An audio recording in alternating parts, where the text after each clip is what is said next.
En libertad, con Jano García.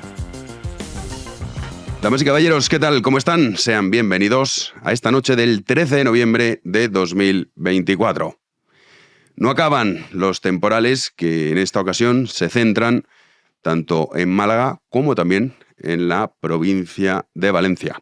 De hecho, alerta roja, tanto en Málaga como en Valencia, por lluvias muy fuertes, en el caso de Valencia, tanto en el litoral norte como también en el litoral sur de Valencia. Muchas de esas localidades, de esos municipios afectados, están dentro de esto.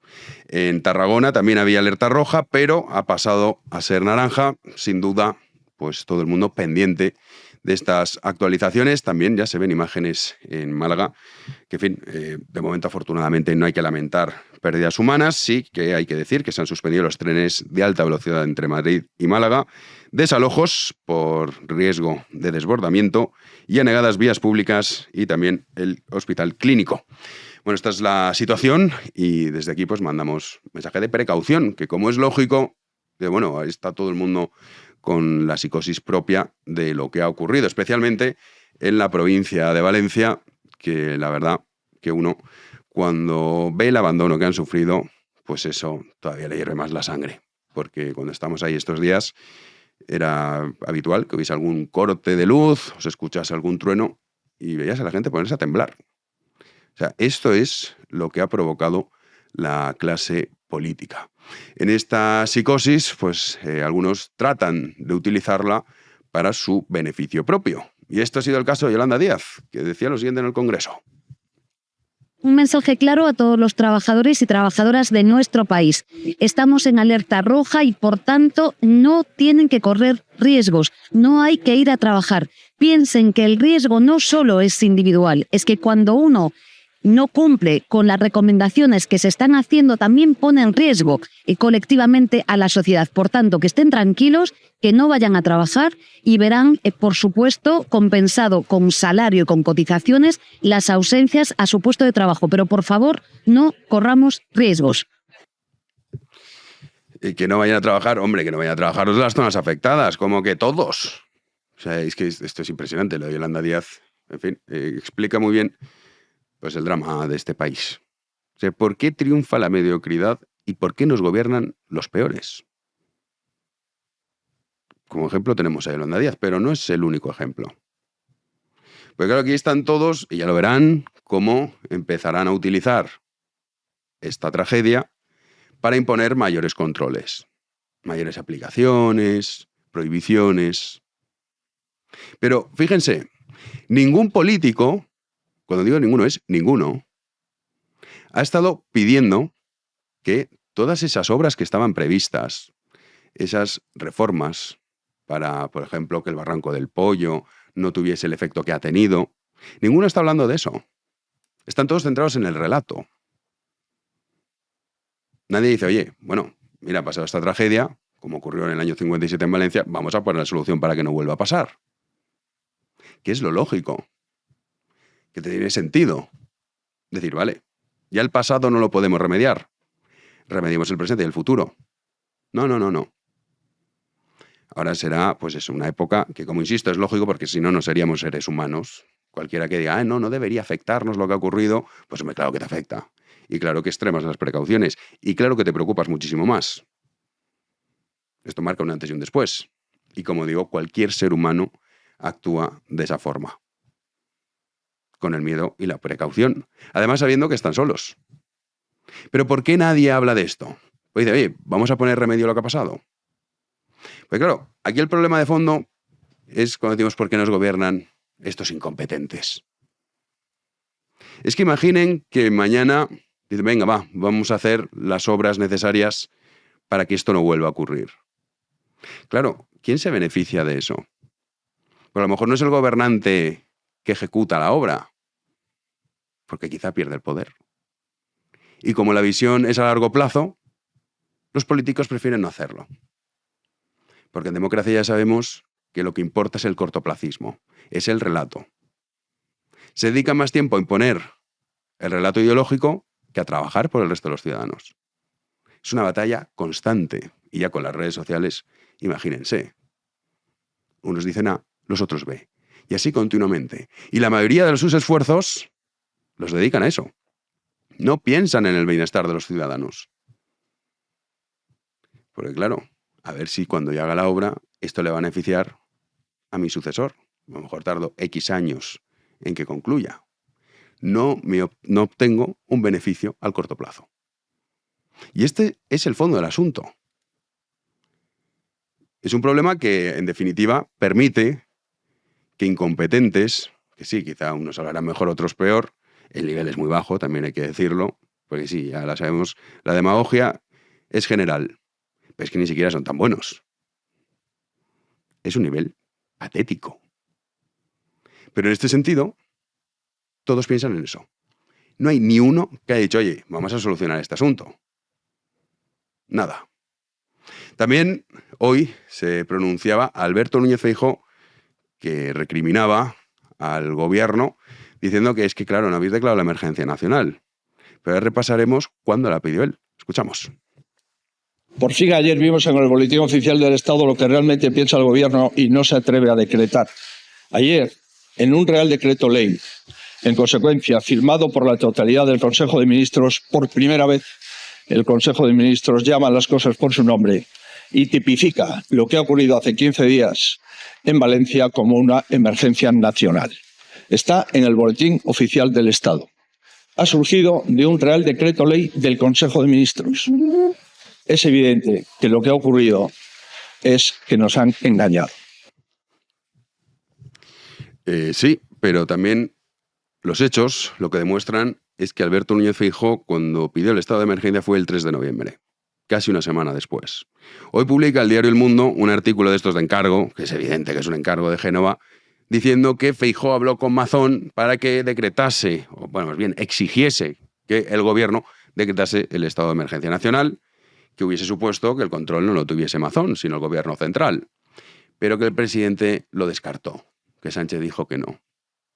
No se crean que lo han pedido con gran fuerza, no. Porque claro, este es otro de los dramas. Si Mazón hubiese exigido, él piensa, porque claro, en esa cabeza, pues, ¿qué puede pensar uno, no? Él pensaba que si exigía que se decretase el estado de emergencia nacional, se declarase, entonces él iba a quedar como el pringao que no lo puede resolver. Pero es que eres un pringao que no lo puede resolver. Pero como por encima está cómo quedo yo frente al electorado, en vez de la vida de decenas de miles de personas, no se ha hecho. Y en el otro lado dice, mira, mejor, este es tan tonto que me libro. Y como soy malo y perverso, me da igual. Que se pudran en la miseria y en el lodo decenas de miles de personas. Y este es el drama. Y esto explica por qué tenemos la clase política que tenemos. Hoy vamos a dedicar el programa a eso, porque ya lo hemos escuchado, Mazón, Sánchez, y lo hemos dicho hasta la saciedad, y sus equipos, que no hay que olvidarlo, deben abandonar cuanto antes sus puestos, porque son un peligro para la vida de decenas de miles de personas, y no estamos exagerando. A día de hoy siguen abandonados como perros decenas de miles de personas. Muchos de ellos habitando en paredes, sí, limpias, por los voluntarios, ¿eh? No se crean que por el ejército, los bomberos, no, los efectivos enviados representan el 6,5% del total que tienen las Fuerzas Armadas. Pero ahí están en sus casas, durmiendo en el suelo, rodeados de moho. Esa es la respuesta. Y como todo se cimienta en democracia en el relatito, están esperando a que pase el tiempo. Porque sí, la mayoría de los ciudadanos se olvidarán. Y algunos no tendrán muy claro ni siquiera a quién culpar por todo este entramado en el que vivimos institucional. ¡Comenzamos!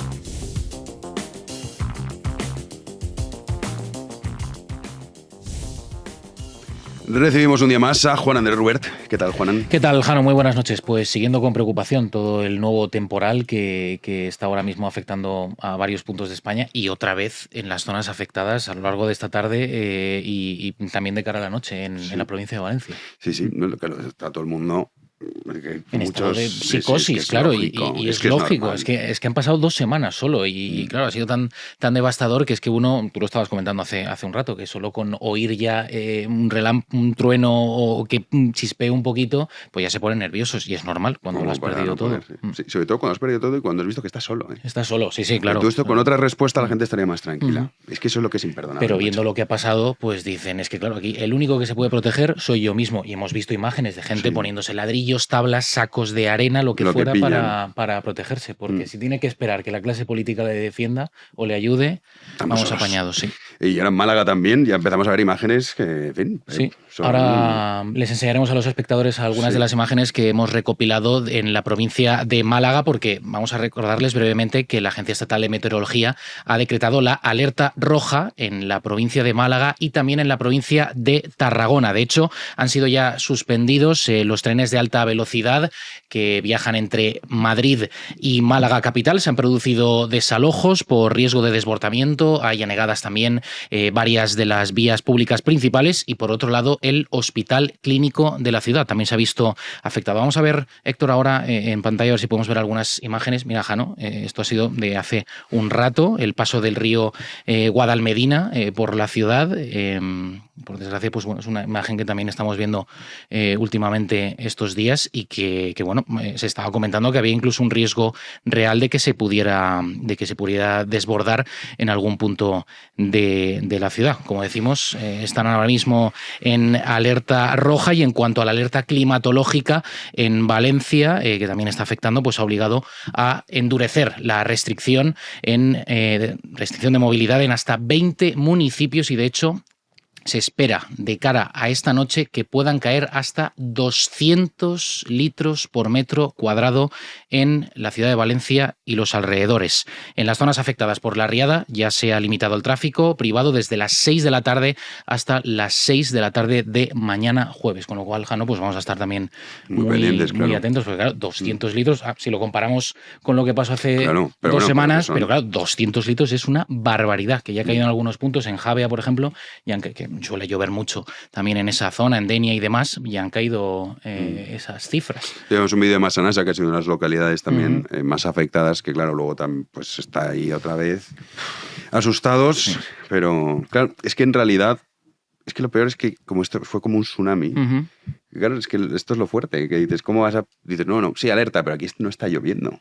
Y de repente te llega eso. Esa es la historia. Que algunos te lo contaban. Dices, no, y estaba en Paiporta viendo ahí lo que decías, uy, qué pena lo que le está pasando a los tenía un amigo que estaba viéndolo por la televisión, joder, que menudo lío está hecho tal en algunas localidades y de repente, al cabo de unos minutos, tenía el agua en su casa. Tremendo. En fin, precaución. Sí. Precaución y sobre todo después de lo que ha pasado es lógico que todo el mundo lo extreme. Ya han lanzado alertas de emergencias, por cierto, también en la provincia de Valencia. Ahora sí, ya saben cómo funciona. Ahora ya se han aclarado con el botón. En fin, bueno, no quiero hablar del tema político porque me enfado. Vamos con el PP, que claro, todo esto ha llegado a Europa, que ahora también hay una crisis entre socialdemócratas, populares, que son lo mismo, pero se hacen como que no. Pero no, somos de grupos distintos, pero es iguales. La misma historia, sí. Y liberales que andan por ahí perdidos, que también muchos de ellos socialdemócratas. Correcto, final, sí. Dicen, da igual la etiqueta, pero al final todos van una coalición de la misma dirección. De los distintos. ¿Pero dónde? O sea, dígame usted dónde están las diferencias, porque yo no las encuentro. Yo tampoco. Pues bueno, hasta ahí está ahora con todo el escándalo, sobre todo con lo de Teresa Rivera. Ahora están tratando de extender también la responsabilidad, que yo creo que la tiene, lógicamente, como ministra de Transición Ecológica, después de desaparecer, lo estamos contando a lo largo de esta semana, más de 10 días en toda esta tragedia que afectó a Valencia. Pues bueno, ahora el Partido Popular le ha pedido a Pedro Sánchez retirar a Teresa Rivera de la Comisión Europea. Ya dijeron en su momento que no iban a retrasar la votación, lo dijeron ayer mismo, y ahora pues bueno, le han pedido formalmente que retiren esa candidatura y reiteran que la ministra con mayor responsabilidad de la tragedia, palabras textuales, no puede ser vicepresidenta, una de las vicepresidentas de la Comisión Europea. Ha sido Alberto Núñez Feijóo, el líder del Partido Popular, el encargado de anunciarlo esta mañana en el Congreso de los Diputados. Vamos a escucharlo. La Comisión Europea no puede ser el escondite de los problemas políticos y quizás judiciales de la candidata del gobierno, de la señora Rivera. El gobierno debería de poder presentar perfiles de mayor prestigio de mayor consenso. El gobierno tiene perfiles en los que el Partido Popular no se opondría. ¿Por qué? Porque no tiene una mochila detrás.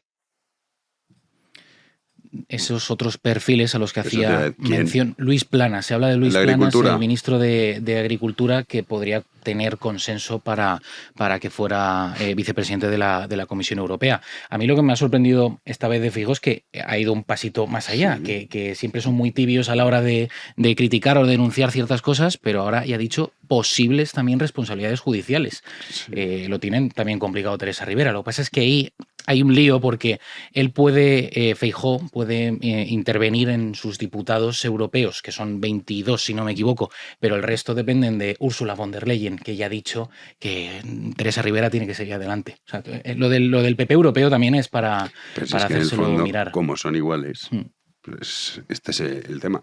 Claro, Teresa Rivera está muy enfadada y muy triste. Porque es que es un sueldo de 350.000 euros al año. Renunciar a eso, Jano... 300... O sea, Teresa Rivera cobrando 350.000 euros anuales.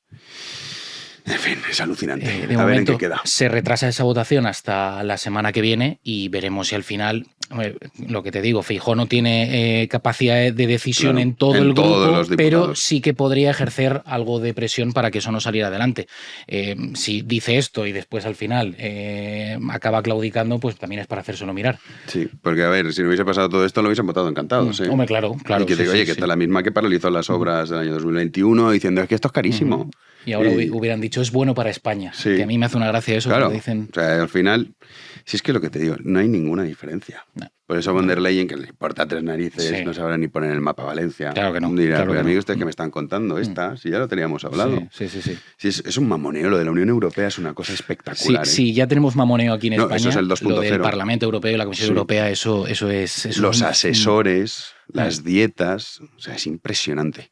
Ahí habría que hacer una limpia importante. Desde luego que sí. Begoña Gómez, que hoy estaba en... ¿Cómo se dice? La Asamblea de Madrid. En la Asamblea de Madrid, sí. Comisión de investigación, la única a través de la Comunidad de Madrid que como bien sabemos, gobierna Isabel Díaz Ayuso, pues bueno, han sacado adelante el mecanismo. Pero ha dicho que no va a hablar. No.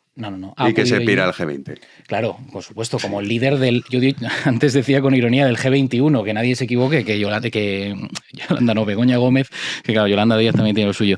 Begoña Gómez tiene cargo ahí como líder. Sí, en condición de primera dama. De primera dama, que yo estoy harto de repetirlo estos días, que no existe esa figura en España. Que afortunadamente. No, pero ya le gustaría a ella también ser primera dama, a ella y a su marido, el presidente del gobierno. Bueno, como decíamos, ha acudido esta mañana a la Asamblea de Madrid en esa comisión de investigación, pero se ha acogido a su derecho a no declarar. Eso sí, ha tenido la ocasión para hacerse la víctima diciendo que todo esto es una campaña de bulos. Recuerdo que se le está investigando, está imputada por un presunto delito de tráfico de influencias, corrupción en los negocios, intrusismo profesional y apropiación indebida. O sea, la lista, en fin, tiene tela. Pero, como les digo, todo esto es una campaña orquestada por la ultraderecha y que todos son bulos. Vamos a escuchar a Begoña Gómez. Porque todo esto tiene un objetivo político evidente. Solo tienen que fijarse en la lista de denunciantes. Y por esta razón, y aconsejada por mi letrado, me voy a acoger a mi derecho a no responder a sus preguntas, tras cumplir con mi obligación de comparecer en esta comisión. Más pronto que tarde, la verdad pondrá las cosas en su sitio. Es que es increíble porque suena ya casi como una amenaza, diciendo...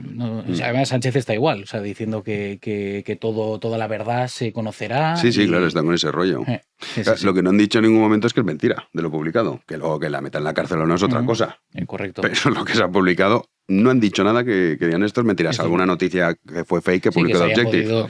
Correcto. Pero esto conviene recordarlo, porque dicen, todo esto es mentira. Oiga, dígame usted que una es mentira que publicó The Objective que era mentira, efectivamente. El resto Total, ¿verdad? No, Otra no, cosa es que te va a ir a la cárcel, ¿no? Pero Por cierto, el juez Peinado Jano le ha dado permiso a Begoña Ya. Gómez para que vaya a la cumbre del G21 en este caso. claro, porque son 20 y Begoña. Claro, 20 y Begoña, sí, pero le ha dicho que el 21 de noviembre que en Moncloa irán a tomarle Algunos declaración. fantaseamos con que le retirase el pasaporte o que decretase prisión provisional por riesgo de fuga. ¿Te imaginas? Bueno, ya hubiera Hubiera sido... estado bien. hubiera No, pero es sido verdad tremendo. que, claro, lo están acusando de prevaricador. Mm. Bueno, oye, pues vale, va, vete un rato ahí ya. Claro, A Brasil. La que sí que cada vez está más cerca de la cárcel, Ujú. siempre se acaba haciendo justicia, queridos amigos. Sí.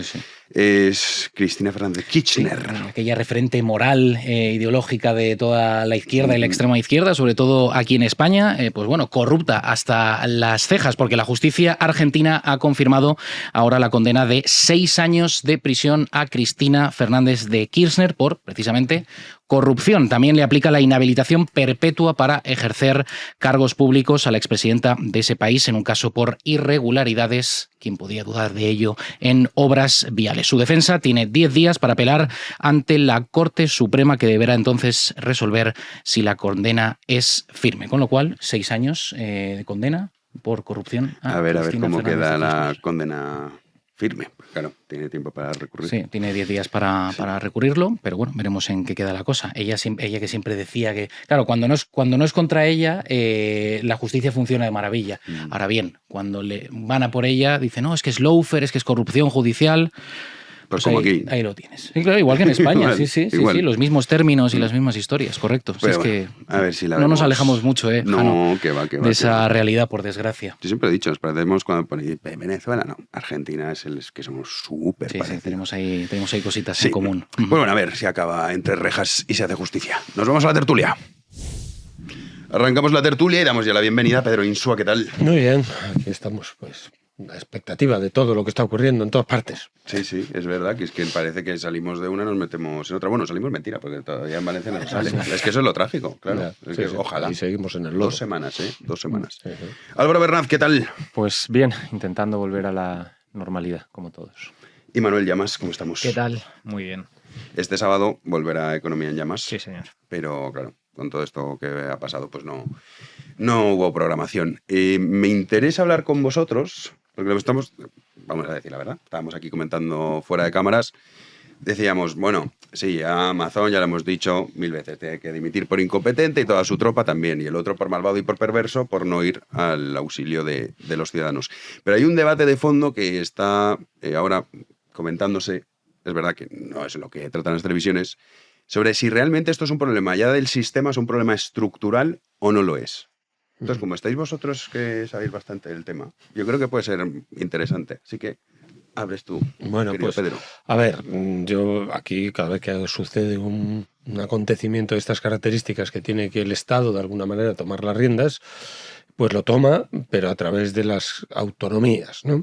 Y entonces ahí se produce un conflicto de competencias constantemente, ¿no? Por lo que estamos viendo, ya ocurrió con la pandemia, ¿no? Que pretendió coger el Ministerio de Sanidad todos los atributos de la acción del Estado, pero lo soltó al día siguiente, porque no tenía atributos, claro, no tiene ni técnicos ni nada de nada, porque está sin atributos, es un ministerio sin atributos, ¿no? Por parafrasear el famoso libro.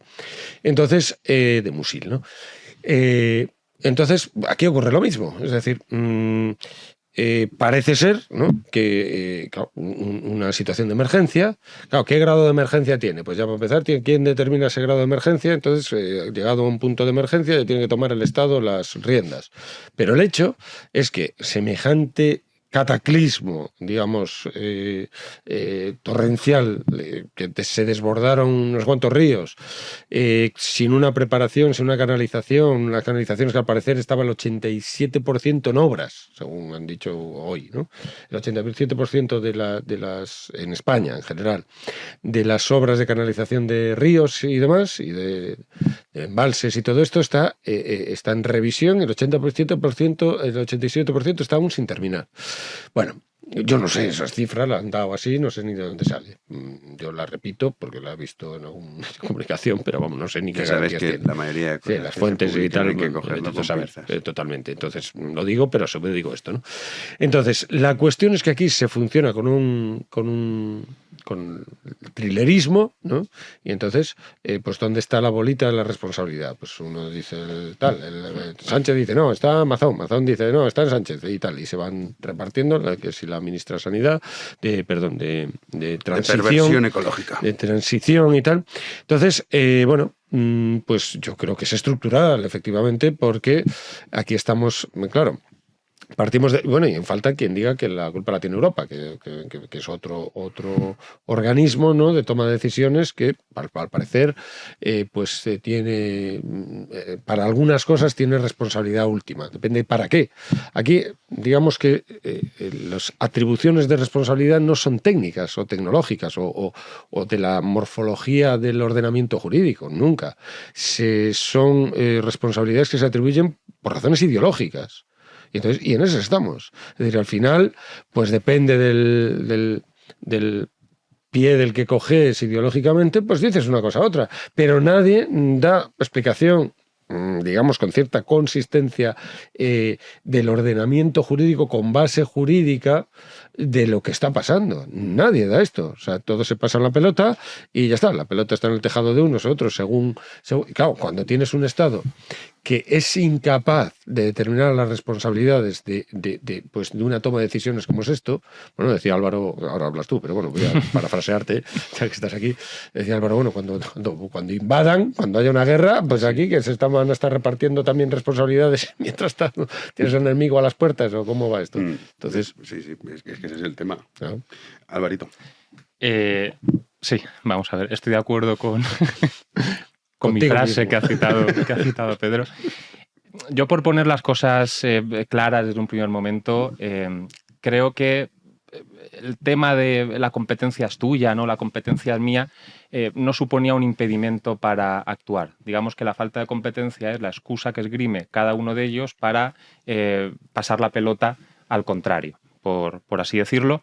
Ya lo dije el otro día, lo repito ahora, esto no ha sido un quiero y no puedo, sino un puedo y no quiero, que es lo que hace que a mis ojos sea especialmente sangrante lo que ha sucedido.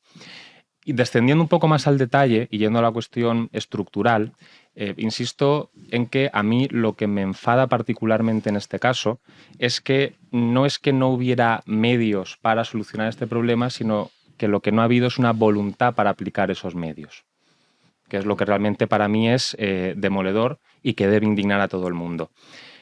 Se podría decir, lo comentábamos también antes de entrar en el programa, que es muy difícil coordinar a tanta gente. Y como decía Pedro, como decía yo, apañados vamos entonces, porque si tú no eres capaz de desplegar de forma coordinada a 100, 200, 1000, 2000, 5000 militares, el día en el que haya una guerra, ¿qué va a suceder? O sea, mientras nosotros decidimos cómo nos coordinamos, nos estará invadiendo el enemigo e imagino que estas declaraciones harán que nuestros vecinos estén frotando las manos, porque pensamos que las guerras se han terminado y las guerras, bueno, a día de hoy siguen existiendo y España también puede llegar a verse inmersa en una. Digamos que, por poner un ejemplo gráfico, para que a la gente esta idea le cale, ha sucedido algo parecido a lo siguiente. Imaginemos que, no sé, Usain Bolt en una carrera sonase el disparo y decidiera quedarse quieto en la línea de salida y no moviera un músculo. Claro, aquí no habría una falta de velocidad de Usain Bolt para ganar esa carrera, sino una falta de disposición para aplicar esa velocidad para ganarla, que es exactamente lo que ha sucedido aquí. Con lo cual, por resumir un poco en esta primera intervención, creo que sí que había una estructura suficiente como para responder y lo que no ha habido es una voluntad para hacerlo. La pregunta, evidentemente, del millón es ¿por qué? Y esto ya lo comentábamos también antes. Esto es una pregunta que os lanzo porque a mí, sinceramente, me está generando ciertos quebraderos de cabeza. ¿Tanto gana el PSOE no actuando en este caso? Porque, en definitiva, lo que perseguirá será manchar la imagen de Mazón para desviar un poco el foco con respecto a los escándalos que ahora mismo le acucian a él. Pero pensando en un corto, medio plazo, ¿va a ser capaz de vender el relato tal y como quiere hacerlo? Yo creo que efectivamente, conociendo la morfología de la sociedad española, puede que esto termine colando, pero por otro lado creo que han patinado algo porque, y también comentábamos esto antes de entrar, no son genios. Sí, así que ahí hablamos del tema del relato. O sea, normalmente se les atribuye por ciertas personas sobre todo, se viene a decir que Pedro Sánchez es un genio, es un estratega nato. Sí, sí, la tesis revertiana. Que sí, dicen, uy, qué listo es, qué listo es. Yo no yo quería no le decirlo. concedo la genialidad, la verdad. Yo La maldad solo- sí, pero la genialidad. Yo solo diré al respecto que la excusa que suelen poner los estafados para perdonarse a sí mismos es decir que su estafador era muy listo. Sí. O sea, el autoengaño es el consuelo de los estafados y creo que aquí sucede algo similar. Manu. Coincido bastante en lo que comenta Álvaro. Yo creo que lo que diferencia a Sánchez de otro tipo de presidentes del gobierno es que Pedro Sánchez no tiene límites. Por límites hasta tenía Zapatero, llegó incluso a tener límites, que se hizo el harakiri en mayo del año 2010 y se suicidó políticamente anunciando el mayor recorte de gasto público hasta entonces conocido en la historia de la democracia española. Y lo hizo conscientemente porque tenía límites, tenía moral hasta cierto punto. Ahora mismo yo desconozco cuál es el límite moral de Pedro Sánchez. Volviendo a la pregunta que planteaba Jano, ¿es una cuestión de competencias en línea con lo que comenta Pedro? ¿Es una cuestión de responsabilidad política? Yo lo tengo clarísimo, es una cuestión de irresponsabilidad política. Aquí no hay ningún problema competencial. El gobierno podía haber decretado la emergencia nacional desde el minuto 1 y no lo hizo. Lo hizo durante la pandemia, sin ningún tipo de problema, pero no lo ha hecho en esta ocasión. Y no lo ha hecho en esta ocasión porque la principal comunidad autónoma afectada por este desastre era del color político opuesto. Y esto significa que estamos ante un gobierno que le da exactamente igual la vida y el patrimonio de sus gobernados. Si tienen que morir, que se mueran. Si no hay que ayudarles, no se les ayuda. Es prioritario el objetivo político frente al bienestar y los intereses de la población. Eso es Pedro Sánchez. Y pongo el caso de la pandemia.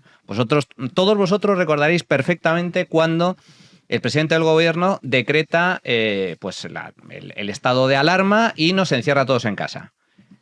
Casualmente lo hace justo después de una manifestación feminista, la del 8 de marzo. ¿Por qué se esperó al 8 de marzo? Porque el día 9 ya anuncia medidas, 24 horas después. Las ministras que acudieron a esa manifestación feminista iban con guantes. La propia ministra de Trabajo, Yolanda Díaz, reconoció mucho tiempo después que ella ya había dado la voz de alerta dentro del Consejo de Ministros. Eran perfectamente conocedores de la situación. Lo éramos nosotros, que no éramos expertos. Yo como periodista veía lo que estaba pasando en Italia, donde la gente se estaba muriendo literalmente en sus casas, y aquí no pasaba absolutamente nada. ¿Por qué se hizo? Porque primó el objetivo político, que era había que manifestarse en las calles para reivindicar el feminismo. Esa acción costó 100.000 vidas. Retrasar por parte del gobierno de España, retrasar las políticas de restricción o al menos los avisos a la población de que viene la mundial, costó 100.000 vidas. 100.000. Y ahí estamos ante la misma estructura competencial y jurídica. Es más, era claramente competencia del gobierno central. Y tuvieron errores, por decirlo suave, garrafales en la gestión de la pandemia. Ahora ha pasado exactamente lo mismo, un desastre, pero con el mismo régimen jurídico, el mismo régimen competencial. El gobierno podía haber decretado la emergencia nacional y no lo hizo. La comunidad autónoma podía haber solicitado la emergencia nacional y tampoco lo hizo. ¿Y por qué no lo hizo Mazón? Porque no quería quedar como el que era incapaz de gestionar y tener que pedirle ayuda a Pedro Sánchez. Y entre dos incompetentes, los dos incompetentes, pero uno encima con mala fe y maldad, como es el caso de Pedro Sánchez, tenemos lo que tenemos. Yo, por lo tanto, no creo que sea de verdad un error competencial. Ha habido riadas años anteriores y ha habido una buena gestión con el mismo Estado autonómico, el mismo régimen jurídico y las mismas competencias que en la actualidad. Por lo tanto, no creo que sea una cuestión de régimen competencial, sino de responsabilidad política. Hablando de eso, justamente la emergencia nacional, claro, si se declaraba, el máximo responsable de la gestión pasaba a ser el gobierno central. Se dice, bueno, yo aquí tampoco me líes. Pero antecedentes, hablábamos ayer también de la riada de Bilbao en el año 83, que provocó 34 víctimas y daños que se estimaban en 1.200 millones de euros. En 72 horas, desplegó en este caso el gobierno de Felipe González, no fueron todos de golpe, claro, pero en 72 horas había 10.000 militares en la zona. En el caso de Valencia, las víctimas son 215 oficiales hasta ahora, y las pérdidas se estiman 22.000 millones de euros. Para que veamos, de lo que estamos hablando, 22.000 millones de euros, y a día de hoy hay 8.500 militares desplegados. Entonces dices, claro, es que yo digo, no, el sistema, ¿qué sistema me refiero? Si se puede hacer esto en el 83. O sea, y también, si es que no se puede, claro, que no se quiere. Pero entonces, en realidad, el sistema quizá lo que habría que ver es decir, bueno, es que la impunidad de la que gozan estos gobernantes, que dicen, bueno, yo a mí me cuela el relato, vale, sí, oye, a lo mejor en Paiporta la alcaldesa nunca es mía. O en Massanassa, o en Catarroja, o en Algemesí, vale. Pero, ¿y el resto de España esto cuela? No, vamos a ver, hay alguna cosa que matizar de lo que ha dicho Manuel. O sea, Manuel atribuye, digamos, a la responsabilidad, estando el sistema más o menos funcionando en condiciones o por una estructura, digamos, adecuada, ¿no? Sin embargo, es la mala fe o la incompetencia o la falta de rigor a la hora de aplicarlo, o la maldad, sencillamente, lo que ha fallado, ¿no? Yo creo que no. Yo creo, y además poner la pandemia como ejemplo, la pandemia siguen estando en el aire. ¿Quién tomó las decisiones con respecto a la residencia de ancianos? Pablo Iglesias es capaz de acusar a Ayuso y Ayuso a Pablo Iglesias. ¿Y quién? ¿Quién es capaz de decir cuál tiene responsabilidad? ¿Quién ni Dios es capaz de decir quién no está resuelto? Porque a mí me parece que el sistema competencial... Vamos a ver, hay que darse cuenta que el sistema del Estado autonómico, porque la autonomía forma parte del Estado, naturalmente, lo que pasa es que desde el punto de vista ideológico se ha arbitrado la ficción de que existe un estatuto de autonomía. La propia palabra lo está diciendo. Pero un estatuto de autonomía es una ley orgánica del Estado. O sea, la propia formulación es inconsistente. La propia formulación. Autonomía, o sea, propia ley. Y resulta que es una ley orgánica del Estado. ¿Cómo que propia ley? Es que la autonomía no es autónoma. Entonces, si partimos de una falsedad tan grande desde el punto de vista... Claro, eso, para poder que eso se mantenga, esa ficción se mantenga, hay que montar parlamentitos que no son representativos de una soberanía nacional, que eso es otro equívoco. El Parlamento de Cataluña no representa al pueblo catalán. Eso es falso. Lo que pasa es que está operando ideológicamente como sí. Y con esa excusa después pueden jugar al trilerismo. Y aquí ni Dios le puede pedir responsabilidades exactamente porque nadie apela a la estructura morfológica jurídica. Entonces, están jugando a ese engaño. Igual, Unión Europea, otra mentira. Europa no es una unión política. Cada Estado tiene su soberanía. Entonces, estamos basando nuestro sistema político y sobre todo operando ideológicamente y particularmente grave en España con dos grandes ejes, digamos, o dos grandes vectores que son ideológicos y no reales, no están arraigados en la realpolitik. En cuanto echan a andar, se falsean a sí mismos. La autonomía no es autónoma. Una comunidad autónoma no es autónoma. Entonces, ¿por qué le llamas así? ¿Qué se busca con eso? Y entonces ya no está operando bien, de principio. Entonces, ¿qué es lo que se procuró? Pues, digamos, acoger al separatismo, tratar de incorporarlo, y entonces se establecieron pues una especie de pseudo o de simulacros de estados, para que juegue a ser un Estado, Cataluña, País Vasco, para que jueguen, pero cuando llega la realpolitik resulta que no es un juguete. Y entonces que muere gente y que no has tomado una decisión. O quien ha tomado la decisión no se sabe quién es ahora mismo. Pero te pongo el caso contrario, Pedro. ¿Qué pasaría si hubieran desaparecido las comunidades autónomas? Antes las comunidades autónomas había provincias, diputaciones provinciales, son una estructura administrativa, también es Estado. Sí, sí. Hay ayuntamientos, también los había bajo el régimen franquista. Antes de la Constitución había ayuntamientos. ¿Tú crees que en algo cambiaría el echarse la mierda unos a otros? Absolutamente nada. El Partido Socialista posiblemente la competencia de no, es que yo no tenía que avisar, tenía que haber avisado el ayuntamiento, el de Paiporta no vale porque es del PSOE, el ayuntamiento o cualquier otra del Partido Popular. Eso es culpa del ayuntamiento del Partido Popular. O de la Diputación Provincial, que está gobernada por el Partido Popular. No es culpa mía o no es responsabilidad mía. Es más, volvamos incluso al gobierno central. ¿Crees que en algún caso, incluso aunque todas las competencias dependieran única y exclusivamente del gobierno central, el político de turno no echaría balones fuera? Echaría balones fuera. La cuestión es hasta qué punto puede manipular y engañar a la gente. Y las encuestas reflejan que más del 80% de los encuestados consideran tan responsable a Mazón como responsable a Pedro Sánchez. Por mucho que nos vendan el cuento, es cierto que ahora se ha activado toda la maquinaria propagandística y es una maquinaria muy pesada, bien engrasada con dinerito de todos los españoles, que va haciendo su función y poco a poco, a lo mejor dentro de 3 o 4 meses, cuando ya no haya una manifestación, sino 100 manifestaciones por parte de organizaciones de izquierdas culpando exclusivamente a Amazon, a lo mejor cambia la percepción. Porque al fin y al cabo la realidad es una cuestión también, un constructo. El tema del relato es importante. Pero ha sido tan dramático lo que ha pasado en Valencia y ha sido tan claro a ojos de todo el mundo que Mazón es un incompetente que no vale ni para dirigir una pyme. Y Pedro Sánchez es una persona, digamos, con 0 principios y 0 moral, que realmente va a ser complicado que cambie esa... Manuel, tú estás presuponiendo la verdad. Tú tienes acceso a la verdad. Yo no sé cuál es. Y no creo que tú la tengas tampoco. Entonces no creo que puedas juzgar ni a Mazón ni a Sánchez. ¿Cuál es la responsabilidad de cada uno, Manuel? ¿Tú la sabes? Parece que sí, porque estás acusando. Yo no es que no tengo ni idea. La responsabilidad política, sin ningún género de duda.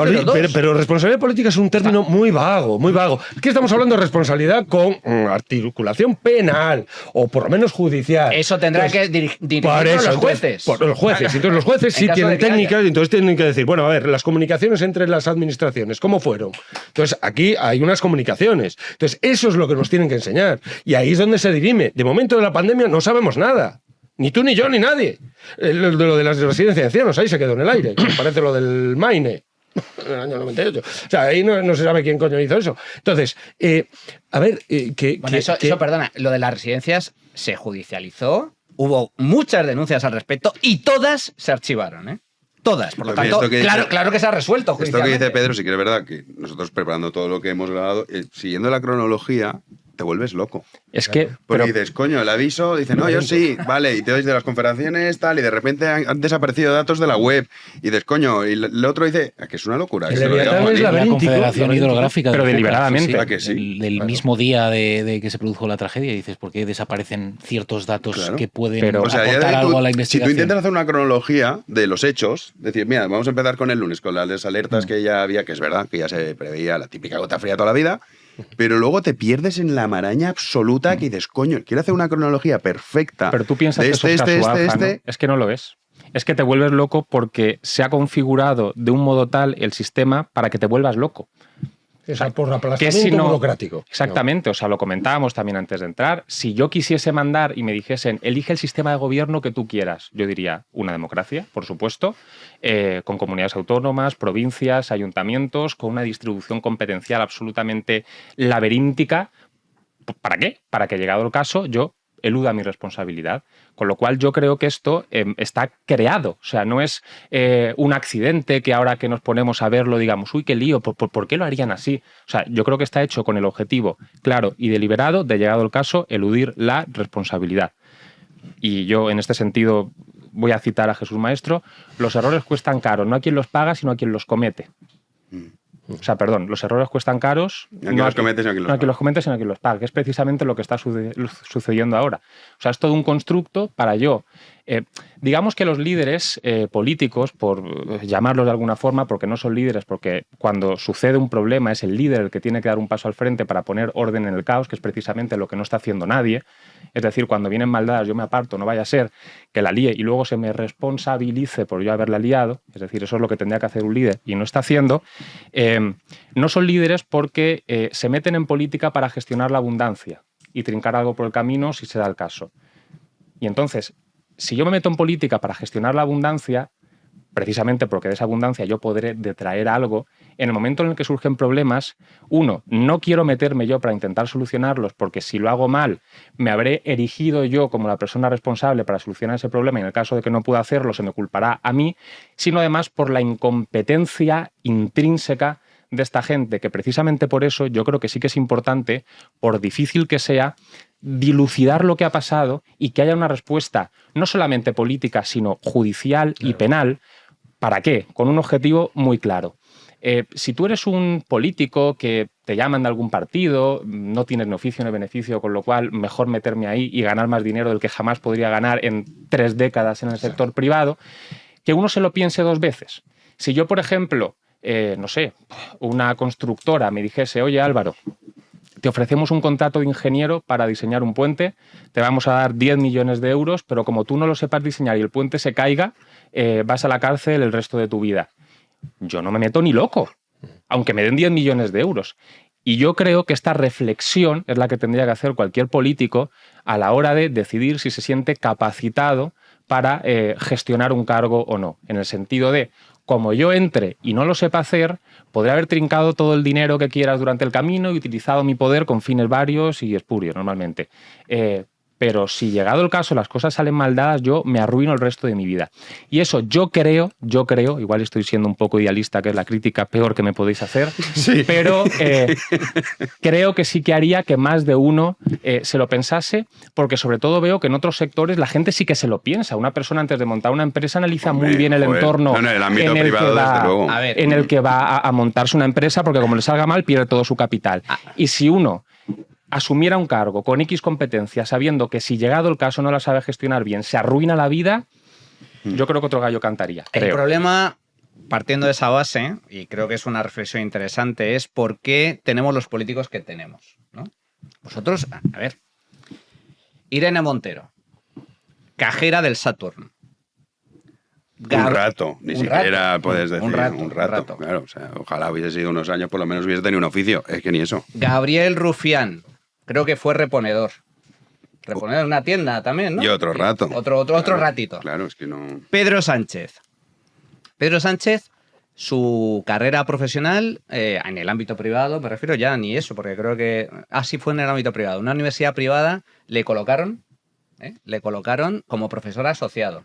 Pablo Iglesias, profesor asociado de la Universidad Complutense. Un profesor asociado, para que la gente sepa más o menos, es la última mierda de la universidad, ¿vale? Está el profesor asociado y el que está el doctorando. Cobraba, eso lo sé porque me lo dijo él, cuando aún nos hablábamos antes de que entrara en política, cobraba 600 euros al mes. Pablo Iglesias. ¡Oh! Vicepresidente del gobierno. Pablo Iglesias. Mazón. Mazón fue candidato a Eurovisión. ¿Lo habréis visto? Sí, el festival de Benidorm, ¿no, Juanín? Es el de Benidorm. Y Eurovisión creo que también, no sé si una preselección. Tiene mucho mérito. Tiene mucho mérito. Fue el de la... Si no gana ya no digamos con nada. Bueno, claro, pero fue el de la guitarra que fue una de las mejores posiciones que ocupó, el Chiquilicuatre.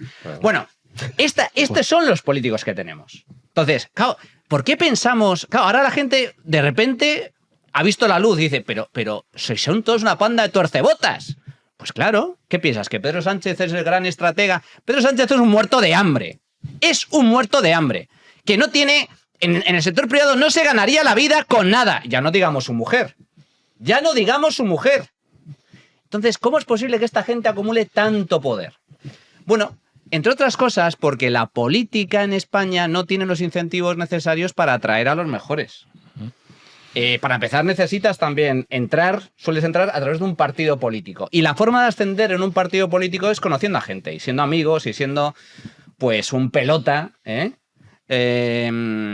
fundamentalmente. Y eso genera también el incentivo de ser falso, engañar y manipular. Realmente el valor que tiene la política en España, si os fijáis, estos que llegan son grandes manipuladores, grandes cuentacuentos. Aquí no se valora la gestión, no se valora la diligencia como una empresa privada, no se valora el talento. El talento para hacer el mal, sí, pero no para hacer el bien. Entre otras cosas porque, claro, tú le dices a una persona con una carrera, formado, con mucho talento, un empresario de éxito, métete en política y se te ríe en la cara. Porque para empezar, los sueldos para la gente de alto nivel, buenos gestores, gente con talento, bien capacitada o empresarios de éxito, 80.000 euros o 90.000, que es lo que gana el presidente del gobierno, es una mierda. 90.000 euros lo gana cualquier empresario mínimamente decente con una pyme. 90.000. Y ya no digamos un ingeniero o un programador. O cantidad de profesiones de profesionales decentes y honrados en este país, con una mínima cualificación. Pero un tuercebotas, una cajera del Saturn, un profesor asociado de universidad pública, que no tiene formación, que no tiene ni oficio ni beneficio, 90.000 euros es un pastón. Y entonces atrae mediocres. Pero si subes el sueldo, Manu, todavía más yo- mediocres, No, bueno, con sí. ese análisis sí. tampoco No, estoy muy de pero acuerdo. digo, simplemente digo, yo no digo cuál puede ser la solución. Lo que digo es que los políticos que tenemos son los que tenemos. Y ya para terminar, en línea con lo que comenta Álvaro, ¿qué es lo que pasó? ¿Hubo mala fe? ¿Hubo negligencia? No lo sé, habrá que ver y depurar responsabilidades judiciales en caso de que llegue. Ahora, yo creo que aquí hay que aplicar la regla de lo más sencillo es la explicación real. Y lo más sencillo es que esta gente, según las informaciones que hemos descubierto en los últimos días, son todos entre una panda de incompetentes y protocolos absolutamente surrealistas. Porque que la Confederación Hidrográfica avise a la Generalidad Valenciana, que tiene narices, con un correo. con un correo electrónico automático a las 6:43 de la tarde de que está viniendo un tsunami catastrófico, es una absoluta vergüenza y da buena cuenta de cómo funcionan los protocolos a nivel funcionarial. Y que luego en el CECOPI, en el órgano de coordinación de emergencias, estuvieran todos allí fijándose en la presa forata, no en el Barranco del Pollo, que es finalmente, Sí, nadie le hizo ni caso que es al Barranco finalmente del lo que provocó Bueno, el la presa de desastre. Forata también, pero en la zona del Gemesí y todo esto. Exacto, pero estaban centrándose en eso y dejaron de lado el otro. Lo que me da la sensación es que, bueno, pues que no estaba la gente cualificada ni los mejores gestores al frente de la situación. Y que luego, ya para terminar, entre las 7 y las 8 que se manda el aviso, que es esa hora crítica en donde por fin descubren que, oye, que esto apunta mal, pero todavía no había 200 muertos encima de la mesa. Esto apunta mal.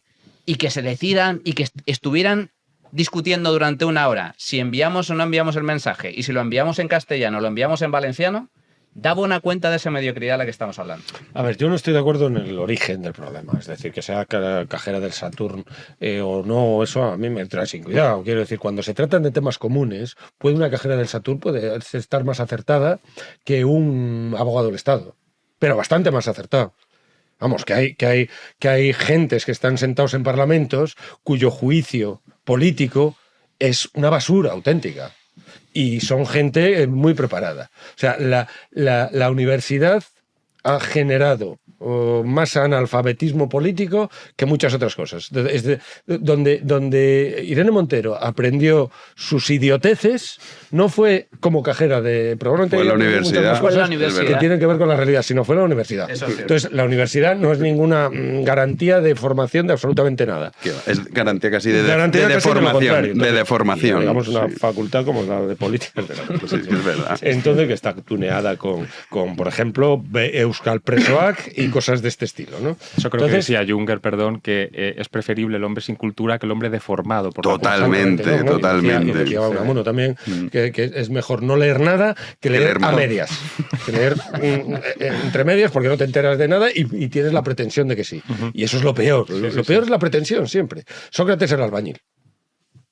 O sea, y sin embargo, pues tuvo El gran genio. el gran juicio sobre la Atenas del siglo IV, muere en el 399 a.C., ¿no? Pues el gran juicio.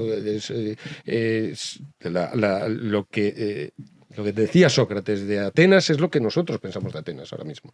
Es el que ha pasado a la posteridad ese juicio. Entonces, bueno, el gran ciudadano ateniense, Sócrates, ¿no? Que participó en la asamblea y acusó a la gente que no estaba cumpliendo con la ley y que había facciones que estaban manteniendo la idea de que la voluntad del pueblo está por encima de la ley. Y eso no puede ser nunca, dice Sócrates. O sea, acusando a los demagogos, que es el gran mal de la democracia, es decir, su degeneración en demagogia, que es lo que tenemos, que es lo que decía Hobbes también, ¿no? Que la democracia termina siendo en demagogia porque es la dictadura de los retóricos, la dictadura de los oradores, la dictadura de los oradores. Entonces, como habla bien, pues ya está, pero es que a lo mejor no dice nada hablando bien. Este es el tema. Entonces, aquí tenemos una serie de políticos que son aseados hablando, pero que después, yo creo que el ejemplo, digamos, el ejemplo más puro es Errejón, precisamente. Errejón, vamos, lo escuchabas oír y parece que hay un dominio del El núcleo irradiador. El núcleo irradiador, tal. politiqués. Sí, muchas veces no se sabía muy bien lo que decía desde el punto de vista léxico ya. Él tampoco. Él tampoco, por supuesto. Pero era el vacío más absoluto. O sea, cuando cuando llegaba al asunto de, por ejemplo, del separatismo, claro, la pregunta clave es España plurinacional. Él decía perfectamente, España plurinacional. ¿Cuántas naciones? ¿Cuántas naciones? ¿Me quieres decir, por favor? El número. Yo a este y a unos cuantos más que hablan de la España plurinacional, pregunto, ¿cuáles y cuántas? Porque supongo que pasar por la historia como nación no es de cualquier manera. Es decir, si hay una nación oprimida, ¿no me sabes decir cuáles y cuántas hay? Están oprimidas no sé cuántas naciones en España, pero son incapaces de... Entonces, ahí ves un giro retórico, es pura retórica, que le permite ascender, que le permite el cursus honorum ir cumpliéndolo con ello y, pum, pum, y va pasando, porque es una eufonía. Es decir, suena bien, a la gente le halagas, porque claro, yo soy gallego, descendiente de Breogán y tal, es un puro cuento, pero halaga, es halagador, porque te creas especial, claro. Entonces, y con esto van funcionando. Pero preguntas, ¿cuántas naciones? Por favor, que yo voy a mirar a cámara, que alguien diga en España... La tuya es esta. Que es que esto sí que me ha gustado decirlo. ¿Cuántas naciones hay en España? Estos que hablan de la opresión nacional, que nos digan cuántas y cuáles naciones hay. Y el problema también es que lo pone en la Constitución. Esto es lo que Manuel, siempre con Manuel tengo esta misma broma. No, pero mira, esto que habéis comentado, pero yo creo que estamos todos de acuerdo en la mediocridad de la clase política. En eso hay consenso, que dicen. Que ahora añadiré yo algo. Pero sí, es una pero mediocridad. yo lo que os pregunto es... Hay excepciones, ¿eh? Sí, hay excepciones, pero vamos, que coge las primeras líneas. Las primeras líneas, sí. O sea, es una cosa que te echas a llorar, las cosas como son. Porque yo coincido también con Pedro, por ejemplo, que sé, Ronald Reagan. Era actor. Sí, sí. Pero luego de una inteligencia política. Correcto. O sea, yo si me dices, ¿qué prefieres de ministro de Agricultura? ¿El urbanita de la universidad que ha estudiado no sé qué? ¿O el que ha estado toda la vida trabajando en el campo? Ese. Y te pones, bueno, es que no sabe ni leer ni escribir, me da igual, ese. Pero conoce el campo. Claro, conoce de lo que habla. Igual no lo ha pisado en su vida. Efectivamente. De hecho, eso es el problema de muchos del campo, que legisla gente que no ha pisado el campo en su vida. Pero bueno, hablando un poco de por qué tenemos esta clase política tan mediocre, claro, yo aquí ya... voy a ligarlo con la forma de gobierno, me refiero. ¿Puede acaso la democracia, porque hemos hablado de la degeneración en España, pero es que tú lo ves y es global? O sea, dime, en un país, ya que preguntabas tú, interpelabas a la audiencia, que alguien me diga, un país democrático cuya clase política, con el paso de los años, haya evolucionado en el sentido de ser todavía mucho más preparada, mucho más profesional, mucho más potente. No conozco ninguno. Dime uno. Es que das en el Dime una clavo. clase política que hayas dicho, joder, es que estos tíos de que están en democracia ya han pasado 50 años, y estas muchas veces eran las tesis, ¿no? También, sobre todo de los que son democráticos y están con el tema de la democracia directa, es a través de la participación uno va aprendiendo y uno se va haciendo más inteligente. Se ha revelado que es profundamente falso. Es que es así porque no puede ser de otra forma. Es que es el punto. Y digo, ¿acaso puede ser con esta forma de gobierno un político que diga, no, yo renuncio a la demagogia? Pongo un ejemplo. Yo qué sé, Gonzalo Fernández de la Mora y al lado Pedro Sánchez. A Gonzalo Fernández de la Mora dirán, pero este señor mayor, sabio, pues el tío, a mí me flipa. Y dices, este no lo votaría nadie. Es un tecnócrata, un tío gris, serio. Pues que defendía, además, ¿no? La eclipse de las... el crepúsculo de las ideologías, claro, pero, a favor de la tecnocracia, precisamente. El calculemos tecnócrata para arrojar toda... Y algo de razón tenía, por otro lado. Yo voy a reivindicarlo porque algo de razón había. Pues eso, pero ya está bien de tanto pasar todo por el filtro ideológico y al final...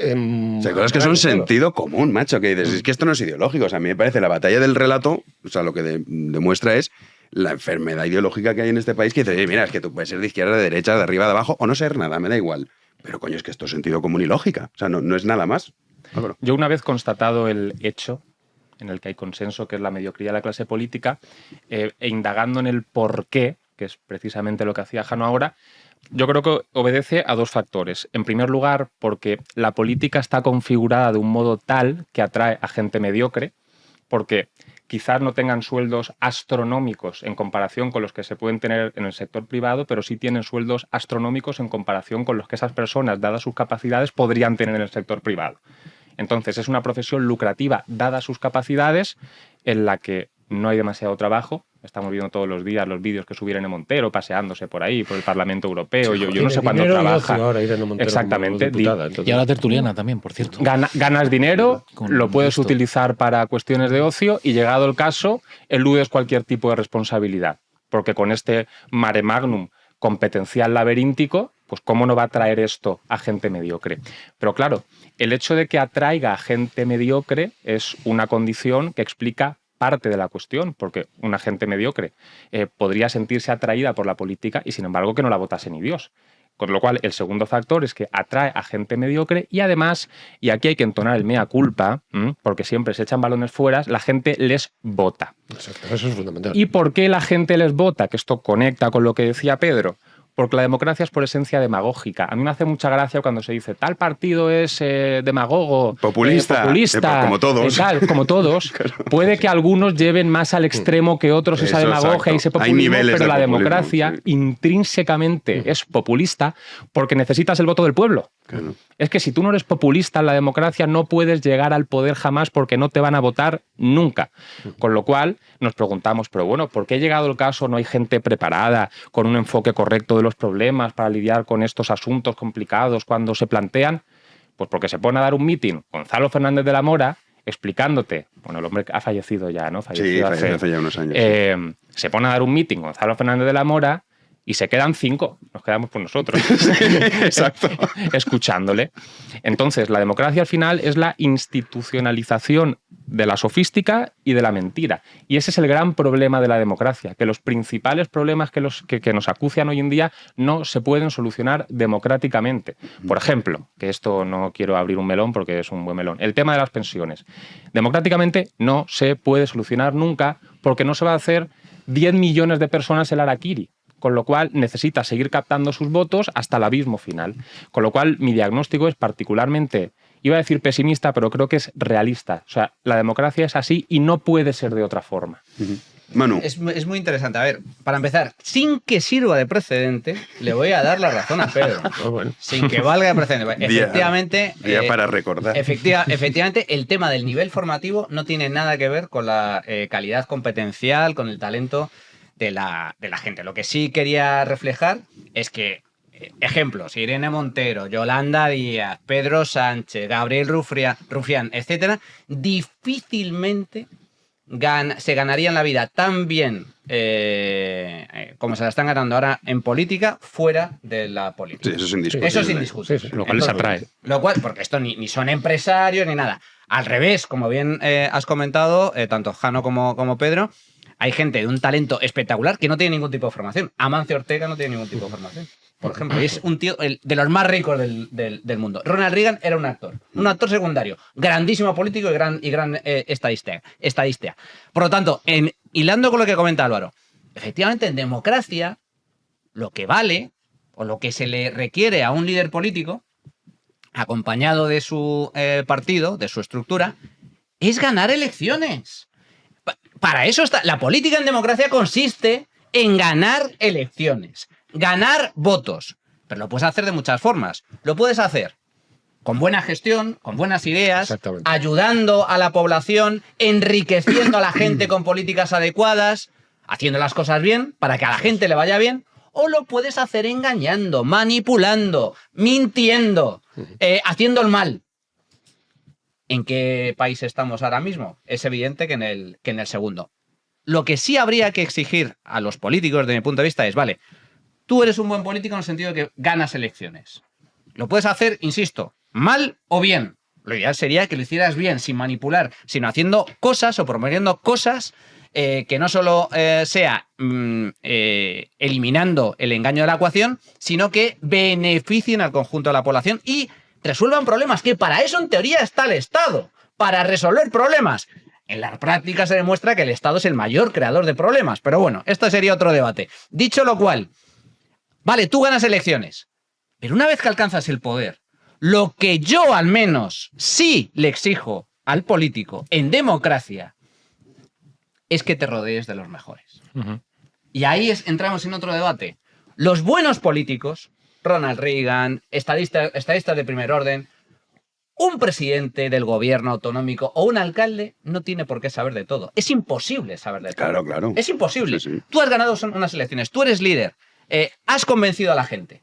Así es como funcionan las reglas de la democracia.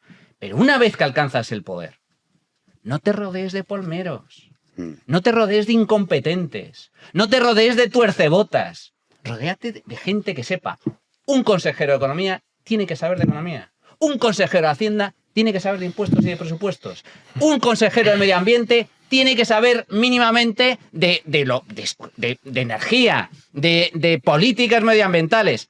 Teresa Rivera, ahora que está examinándose en el Parlamento Europeo para ser comisaria, no tiene ni pajolera idea de lo que habla, pero no de ahora, desde hace lustros que está en el ministerio haciendo este tipo de cuestiones. Y no lo digo yo, lo dicen los... No, basta con escucharla. Bueno, tampoco hace falta que te lo diga nadie. Basta con escucharla, pero es que si te reúnes con Teresa Rivera, te das cuenta, o sea, tú le dices a Teresa Rivera, ministra competente en materia de energía, le dices que te explique una factura de la luz. Sí, no sabe. Pero vamos, pero no sabe, pero absolutamente nada, no tiene ni pajolera idea. Entonces, eso es lo mínimo que deberíamos exigirle a los políticos, o al menos debería ser una señal de que un político va por la buena línea o va por la mala línea. Yo creo que en esta gestión, en la gestión del desastre de Valencia con el tema de la Dana, se ha demostrado el tipo de políticos que tenemos. A ver, yo sin que sirva de precedente tampoco estoy de acuerdo. Vaya, hombre, vale, estamos empatados. Precisamente porque ha apelado a un bien común, aunque no lo reconozcas así, pero al final el horizonte... Bueno, tenemos intereses comunes. Claro, no, exactamente. El horizonte para juzgar si es buen político o no, no es el ganar la elección, sino si hace después con ese, el fin final, que es el bien común. Es el criterio que tienes, no tienes otro, para juzgar si es un buen político o no. Porque ganar la elección, estamos viendo que no, porque ganan elecciones, o las medio ganan, en este caso, no, en el caso de Pedro Sánchez no ganó las elecciones, pero bueno, ganó en el Parlamento, que es lo que es al final lo que efectivamente importa, en eso tenía razón. Y entonces, pero la manera de juzgar su gobierno no está en su carácter de winner o de triunfador, de ganador, sino en qué hace con eso, con ese triunfo, qué es lo que está haciendo. Y no está dirigiendo al país hacia el bien común, sino a su propio bien, que es la definición que da Aristóteles precisamente de los sistemas degenerados de gobierno. Es decir, aquellos que no atienden al bien común, sino a que atienden al bien propio del gobernante y no al bien común. Sí, monarquía, tiranía... Eso es. Entonces, sí, toda la clasificación que hace, pero sobre esa base, ¿no? Entonces, el despotiqués que llama Aristóteles, el sistema despótico, es el que atiende no a lo común, sino a lo propio, ¿no? Sea bien de uno, entonces una tiranía, si es de muchos, es una oligarquía, y si es de una multiplicidad, o si es de muchos más, si es de pocos, una oligarquía, si es de muchos, una, le llama, Aristóteles varias veces, le llama demagogia o democracia. Claro, al principio lo llama democracia, y luego lo corrige y lo cambia por demagogia, pero al principio... Para Aristóteles, de los sistemas degenerados, el mejor es la democracia, pero de los sistemas degenerados, ¿no? Después Churchill quiso hacer una gracia con esto, ¿no? Y dijo aquello de... la democracia es el peor de los sistemas, con una excepción. Todos los demás, ¿no? Bueno, pero también Churchill tiene la frase esta de el mejor argumento para estar contra la democracia es hablar 5 minutos con el elector medio. El elector medio, o sea, que también, claro, entonces, Churchill siempre, cuando la gente dice, no, mira, yo creo... Pero me parece que defender la democracia por una cita de un tío me parece acojonante el argumento. ¿Qué argumento es este, macho? Que siempre es Churchill. Siempre, tío. O sea, es que ya lo decía Churchill, que la democracia tal, tío. O sea, toda tu estructura es una cita que además tienes otra del mismo autor contradiciéndola. Entonces, en definitiva, claro, la demagogia, digamos, la definición de retórica, de demagogia, es aquello que de sofista, ¿no? Aquello que decía Platón, ¿no? Hacer fuerte el argumento débil. Esto es la esencia, digamos, del manipulador, ¿no? Hacer fuerte, que parezca fuerte, el argumento que en realidad es débil, ¿no? Esta es la definición de sofista. Y esto es lo que nos rodea ahora mismo.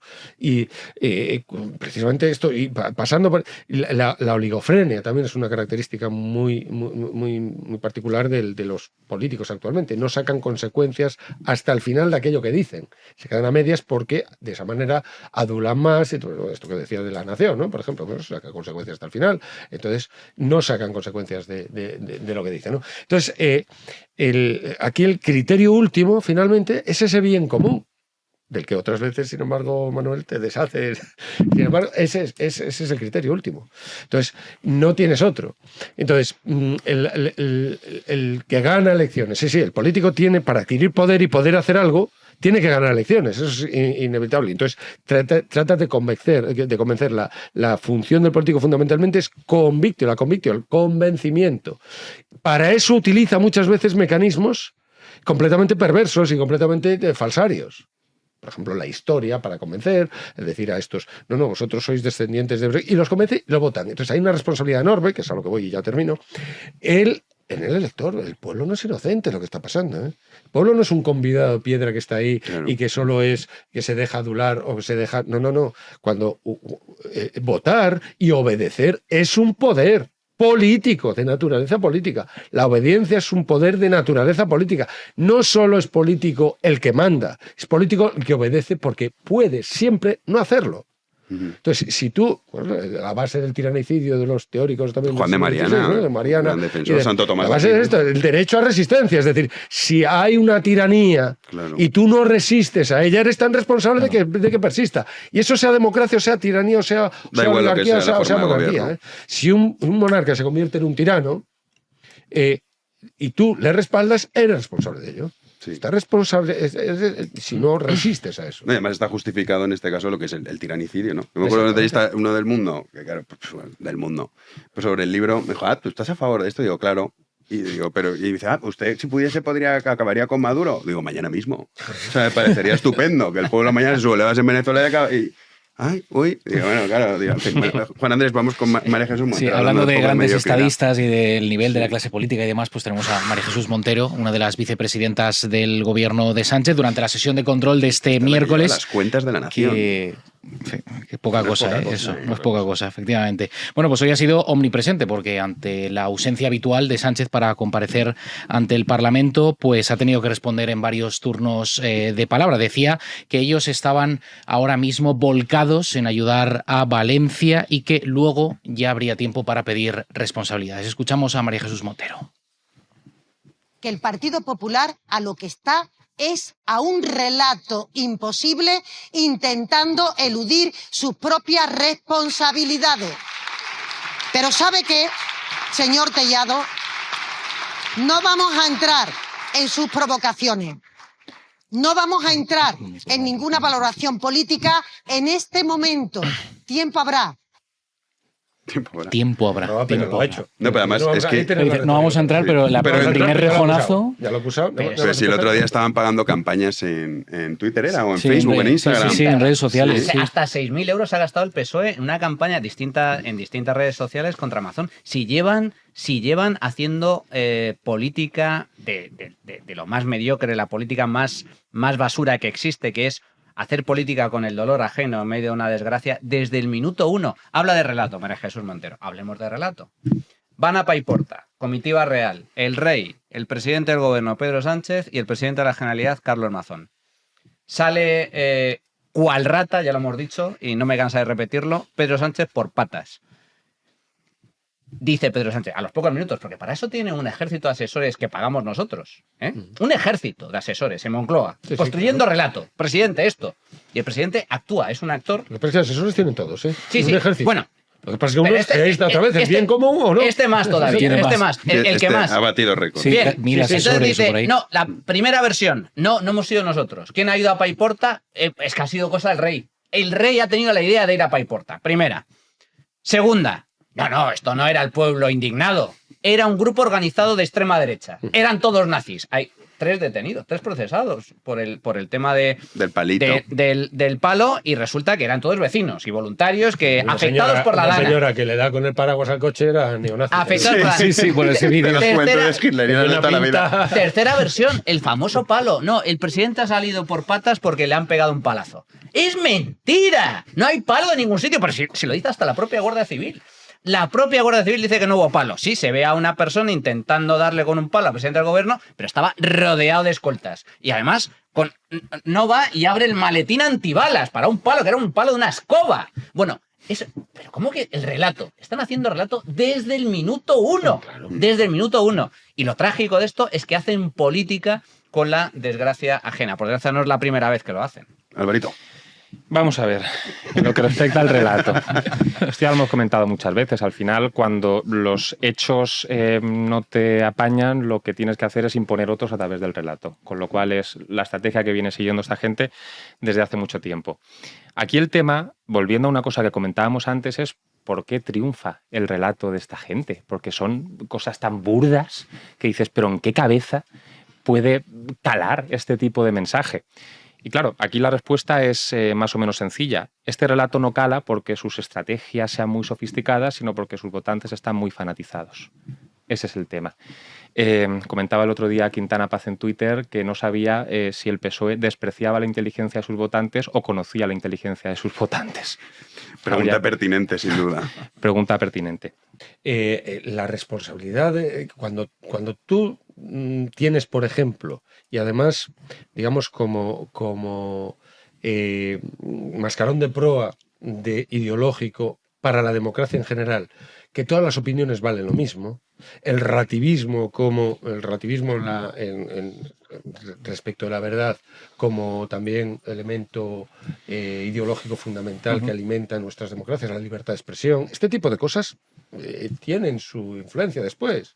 Entonces, cuando alguien pretende sin control sobre su opinión, porque la opinión es gratuita casi siempre, la opinión si no va al lado de un fundamento, esto es puro platonismo, si no va al lado de un fundamento, la doxa, la opinión, es gratuita. Yo puedo opinar que llueve para arriba, lo puedo decir, lo digo. He dicho llueve para arriba.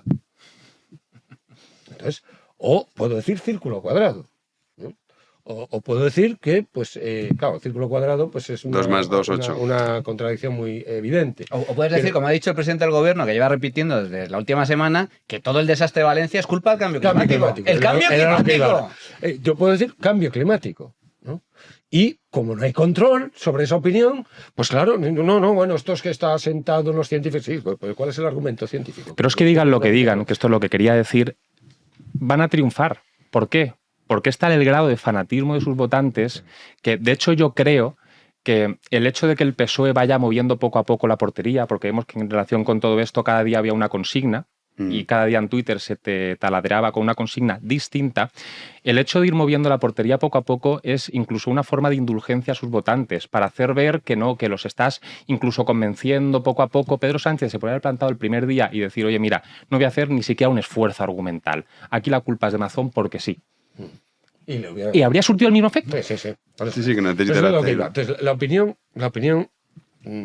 Ahora, aquí, como la opinión la arrojas sobre una sociedad que está clientelarmente secuestrada, de tal manera que cualquier tipo... O sea, Sánchez dice eso y al día siguiente dice lo contrario y va a ser exactamente igual de bien recibido. Porque no importa tanto el fundamento de esa opinión, sino quién la dice y en nombre de qué.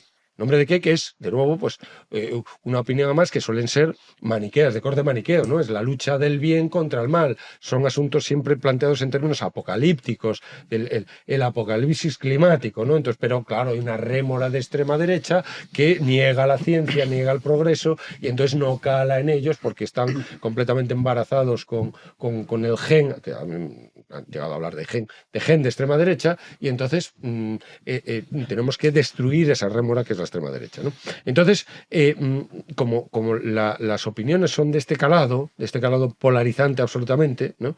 Pues entonces no hay manera de... Es decir, tú echas tu discurso, lo arrojas en una sociedad que está completamente hieratizada por el clientelismo, entonces secuestrada por él. Y entonces, Sánchez un día dice lo contrario, y el mayor crítico de Sánchez es Sánchez al minuto siguiente. Su hemeroteca, sí. Pero da igual, porque... Eso, por ejemplo, decía Carl Schmitt que no había peor guerra, ni guerra más mortífera, que la que se basaba en la humanidad. Porque en el momento en el que tú te arrogas el papel de defensor de la humanidad, conviertes al enemigo en una persona que está en contra de la humanidad y eso justifica absolutamente cualquier tipo de tropelía hacia él.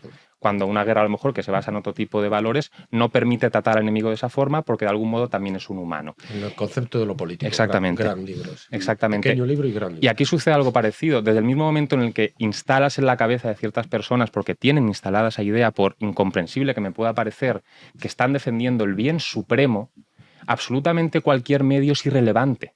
O sea, desde el mismo momento en el que mi único propósito es destruir al enemigo, porque es el mal encarnado, cualquier tipo de contradicción, cualquier tipo de cambio da exactamente igual, porque está al servicio de un fin mayor, que es exactamente lo que sucede. La propia lógica se mira por parte de como una argucia y ya está. Es decir, no se atiende a la argumentación, en definitiva. Claro. Se atiende pues a la opinión, pero siempre polarizada de esa manera, una opinión maniqueamente interpretada. Entonces, esto es la destrucción absoluta de la sociedad. La guerra civil, decía Hobbes, ¿no? O sea, decía Hobbes, el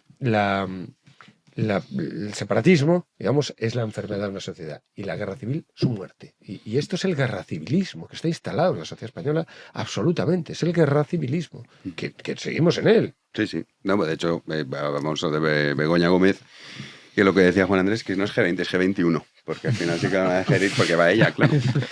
Pero que es otro ejemplo muy claro de cómo el relato ha triunfado incluso los hechos, porque lo comentábamos, ¿no? Decía, no, es que todo esto es mentira, son bulos de la ultraderecha. Oye, solo hay un bulo que se haya publicado, que lo publicó el diario Objective, es el único. Todos los demás lo que han publicado es verdad. Que luego te metan en la cárcel o no es otra cuestión, pero que se ha publicado son los hechos. Pero está con este relato, Juanan. Y triunfa de momento. Sí. Begoña Gómez ha acudido a la Asamblea de Madrid hoy a la comisión de investigación. Se ha acogido a su derecho a no declarar, pero sí ha aprovechado para decir que todo es una campaña de bulos, que ella es una víctima y que la verdad iba a imponerse. Ha querido destacar, por cierto, su perfil de trabajo, toda una vida profesional centrada con mucho esfuerzo y dedicación. Tiene mérito decir esto cuando no podría cursar ni su propio máster, el que le han cancelado. Así presumía la esposa de Sánchez en la Asamblea de Madrid. ¿Qué es eso? Una vida profesional labrada con mucho esfuerzo y con plena dedicación, como una más, como hacemos millones de mujeres cada día en nuestro país.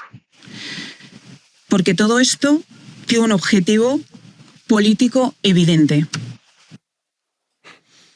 Y se queda tan a gusto. Sí, pero habría que preguntarse. Como victimismo como defensa. Vamos. Sí, pero que dice, no, una vida labrada con mucho esfuerzo, que esfuerzo Como futuro muchas de qué. mujeres. Pero esto cuela Millones. Pero esto cuela aquí. O sea, es evidente que este proceso tiene una doble ramificación, tiene una vertiente judicial y tiene una Y otra vertiente política. más, pues en fin, pública y tal, y este relato puede colar en el ámbito público en relación con sus votantes. A un juez no se la cuelas con esto. No, no, O sea, claro. ya puede... Gracias a Dios. Que además hay una cosa que a mí me llama la atención. He pasado el mal trago para que veas los esfuerzos que hago por este programa, de echarle un vistazo a la comisión de investigación, y decía ella que más pronto que tarde saldrá a la luz la verdad. ¿Y por qué no ya? ¿Por qué no la dices? Claro, si la conoces, ¿por qué no la dejas conocer a todos Ese los es el demás tema. cuál es la verdad? Ese es el tema. Sí, así es, Manu. A ver, Begoña Gómez está siendo investigada judicialmente por 2 delitos: tráfico de influencias y corrupción en los negocios. 4, te Bueno, quedas dos. se le ha Intrusismo ampliado, laboral se le ha y ampliado. apropiación Y indebida. apropiación indebida con el Sí, tema del sí, software claro. de Que aquí la- parpadeas y te lo pierdes, le han de la- metido 2 delitos de más. la Universidad Complutense. Claro, con efectivamente. 4. Es algo inédito. O sea, Begoña Gómez es la mujer del presidente, es la primera vez que la mujer del presidente está siendo investigada judicialmente. Yo no sé en qué quedará el proceso judicial, pero hay 2 formas de verlo. Está la responsabilidad penal, que tendrán que dirimir los jueces, y luego está la responsabilidad pública. O sea, es un mínimo de decencia, un mínimo de sentido común y un mínimo de moralidad. Y aquí lo que cabe preguntarse es ¿qué narices hacía la mujer del presidente obteniendo la dirección de una cátedra en una universidad pública? ¿Qué narices hacía el rector de esa universidad pública yendo a la llamada de la mujer del presidente, que no es nadie, a Moncloa? ¿Qué hacía? ¿Por qué le conceden a Begoña Gómez una cátedra? Para lo cual supone una absoluta excepción y anomalía dentro de todas las cátedras que tiene la Universidad Complutense, porque es la única cátedra que se concede por parte de una universidad a una persona que ni siquiera tiene el título de licenciada universitaria. Como bien estaba comentando antes Juanan, se da la paradoja de que Begoña Gómez no podría cursar el máster que ella misma dirige, porque no es licenciada. Entonces, ¿por qué le concedió ese gran favor el rector de la Universidad Complutense? ¿Por ser una mujer llamada Begoña y apellidada Gómez?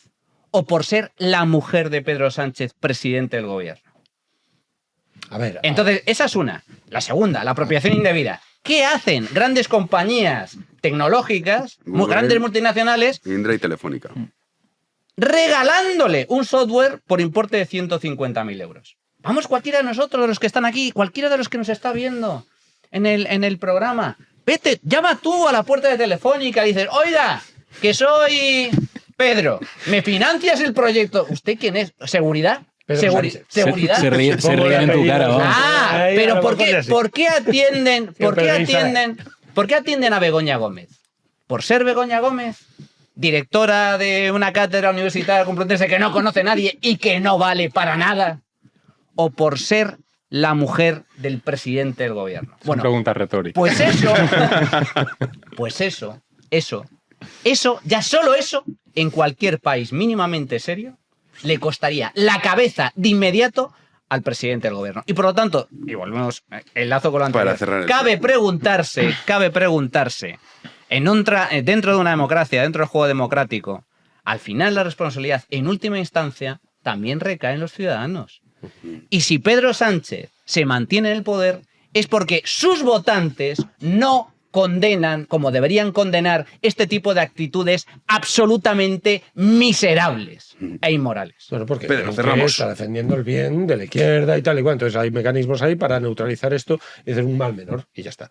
Entonces, y funciona en la cabeza del votante, funciona perfectamente. Si estás luchando contra el mal de la extrema derecha, esas son minucias. Entonces, además una lucha secular, porque desde Caín y Abel, por lo menos. Por lo menos desde Caín y Abel. Perdón, Caín, Abel y Franco. Que ya entonces estaba el espíritu franquista. Ahí, por supuesto. Bueno, Franco fue el creador, incluso.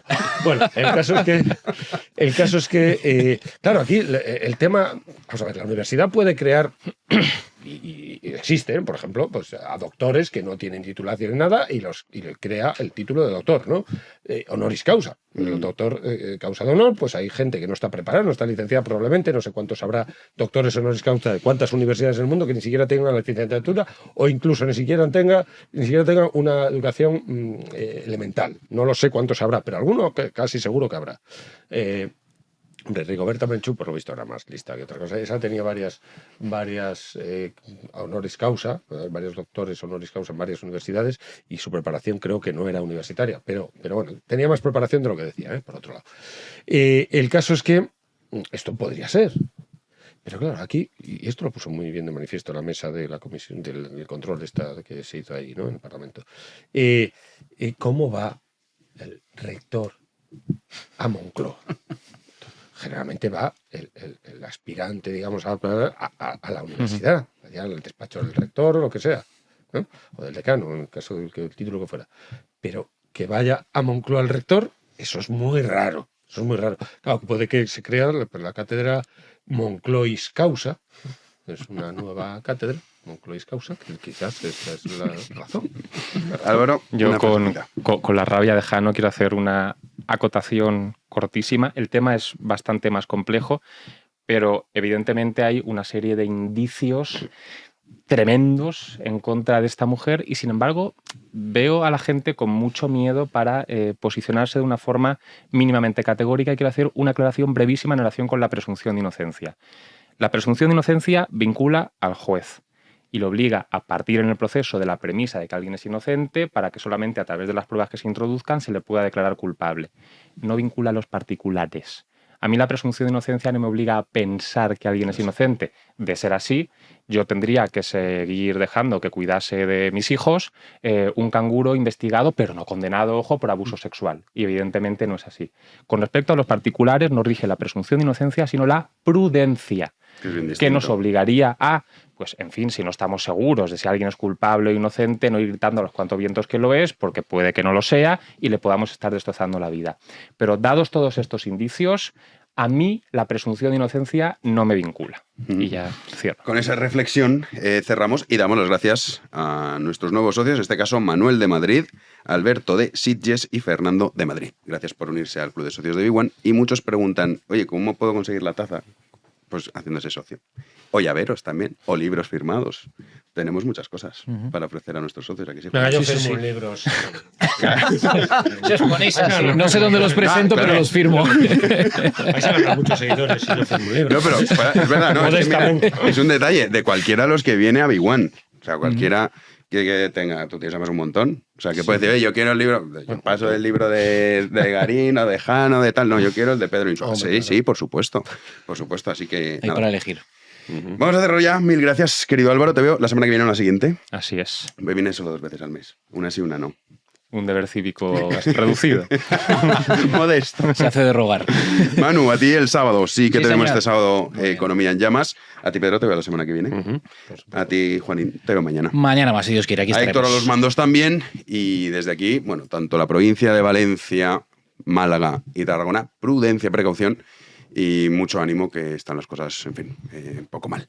Así que nada, nosotros regresamos mañana a las 9 de la noche aquí en Libertad, en Vigo en Media. Muchísimas gracias por estar ahí.